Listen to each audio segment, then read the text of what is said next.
What I find remarkable about the film was your ability to both live your life and observe in a way that expresses a linear narrative that symbolizes that life. When did you find yourself observing enough to break down the screenplay? Oh yeah. I mean, man, that's an interesting point because I feel like I wrote this like out of anxiety. It wasn't necessarily a reflection as I first started it because I wrote it when I was still in college about what I sort of feared from the post grad experience. And then as I was editing it, that's when we were because I finished the first draft right around when I graduated college and we edited it that summer and then shot it the fall afterwards. So yeah, I don't know if there was ever a point when I was like, these reflections and observations can now become a screenplay. I think it was just like I come from the philosophy of like, go before you're ready. I'm just gonna jump in and give it a try. The title, of course, focuses on that moment of life in which time seems infinite and hanging out as a rite of postgraduate passage before the tsunami of the next phase of life is about to explode. In your perspective, what is great about the act of loafing in Loafers? And again, how did it inspire that story? Yeah, I mean, well, I think it's honestly like a privilege to be able to loaf around. It means a lot of things are set up for you in a certain way. Yeah. I also think it can be incredibly discouraging and can be something that causes a lot of people to get stuck and feel stale when they don't feel like they have things to go to or like consistent, class or whatever it might be that they've been used to for the past, 20 years of their life. So right. It's definitely endearing to me, like the idea of being able to move slowly through your life, which feels sort of anti-capitalist in a nice way too. But at the same time, it does come with a lot of privilege and, it just comes from my sort of like adjustment to finding your footing and like making plans and right. having to do the outreach with your friends as you become an adult and all that stuff. So there is a scene with Isaac's father that becomes a poignant centerpiece in explaining Isaac's nature.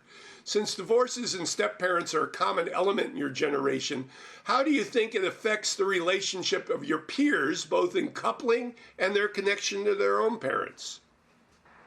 Yeah, I mean, absolutely. On the personal side, it absolutely had an impact on me. Right. My parents were divorced when I was really young, but okay. I got really lucky. My parents get along well and have put in a lot of effort to co-parenting me in a good way. And, yeah. I feel very grateful for that. But I think, no matter what, if you don't grow up in a home that has a positive example of what a relationship looks like, as you are entering that phase of your life, especially once you become an adult, like relationships in high school and even in college are different because you sort of have this sort of padding of community. But as you enter the adult world where anyone you start dating, you might feel the pressure to think about it long term immediately. Right. And that sort of pressure when you didn't have sort of a model and you don't necessarily fall into areas of the internet that have good advice or, make the right friends or spend time with people like that in your life, then it can be a very scary thing. And that's something that I found in my personal life, like just figuring out how to navigate relationships and not only like a positive and productive way, but also like in a way that's beneficial to me and like what I want and the time that I'm living in. It's very like, I would say standard things that people go through, but I think that what I appreciate, sort of tying this to Gen Z, what I appreciate about Gen Z in this is like, I feel like because of our exposure to the internet since we were in middle school or high school, right. One of the things that's come from that has been an abundance of information about like psychology and relationships. So if you were lucky enough to stumble upon one of those videos at some point, even if your parents were divorced, like there's a chance that you've actually done a lot of educating yourself on it. And that's sort of where I've fallen. And then in the story, like, the relationship that Isaac has, that Isaac develops with Q, like, yeah. is definitely very sensitive and new to him. And there's for sure a lot of confidence and comfort in it, but I think it's coupled by this anxiety of like, is it even in my blood to know how to do this? That sort of fear. Amazing. The free use of "I love you" is said between the friends in the film was a different kind of tribal association in this time of life circumstance. How did that come into your life and inspire you to make it a core concept in the film? Yeah, that is truly just how I am with my friends. And a lot of those were not scripted, and I feel very grateful because I've had a couple people comment on that, and it makes me feel very proud of the relationships I have with my friends because, you know, not that this movie is me and my friends, but we were playing adjacent versions of people living the same lives that we have. So it's something that I feel very deeply. I think it's very important to express love to people that you have in your life, and there's a lot of like traditions of masculinity that are encouraging to young men to not be expressive and vulnerable in that way, especially with their male friends. And that to me is absolute BS. And I think that the most fruitful friendships that I have are the ones that are the most honest and vulnerable in that way. So it was sort of an obvious thing to put it in a movie for me. How were the party scenes shot? There was such a classic spontaneity, I think, of the alley dancers that felt like phone movies. Were these real parties, and were you directing them, or were you just turning on the phones or turning on the cameras? What happened? Yeah. Well, the one with the alleyway dancing, I mean, that main sort of big party sequence that happens later in the movie, that was effectively a real party. I had been posting on social media, getting people to come, and I enticed them by saying, hey, we're actually going to have pizza, and we're actually going to play music. We're not going to shoot it like a normal party scene with no music and all that. Right. So every moment in that party sequence is just people talking about real things at a party. And then the 2 or 3 moments where characters are having dialogue, like Q and Isaac smoking the joint outside, or the thing that what happens in the basement, those we shot before and afterwards, so that there was no background noise. But besides that, it was truly just like people came over. I think it was 2 hours. We had 2 cameras moving around, and that was like that one of our DPs just volunteered one of his other cameras. I don't even remember what it was to shoot the rest of the B-roll on it. But it was a really fun night. It was a really fun time. On the other side of the coin, the availability of weed and, of course, alcohol is always the social lubricants at such parties. Were you making a statement about the use of self-medication and loafers that is a warning to your future selves? Oh, interesting. No, that was not the intention. However, I wouldn't be mad if it's taken like that. I think that, again, sort of similar to the friends saying I love you to each other. Right. This is really just how these are just things that I've experienced. And when I go to parties that are that size, people are drinking and smoking, and that's how it goes. And there wasn't any sort of this sounds like I sort of lazy, but there wasn't any intentional sort of message with that, anything more than this is something that is true that happens. Right, sure.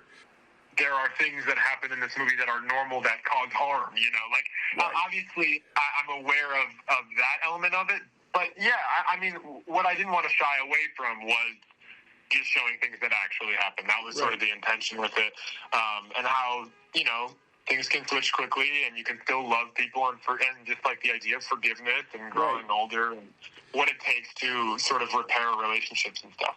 Yeah, totally. So what fascinates you for your future screenplays? If you were to tackle a story completely different from the way you did in Loafers, what type of theme or subject would it be because it interests you? Well, I'm always sort of working on something.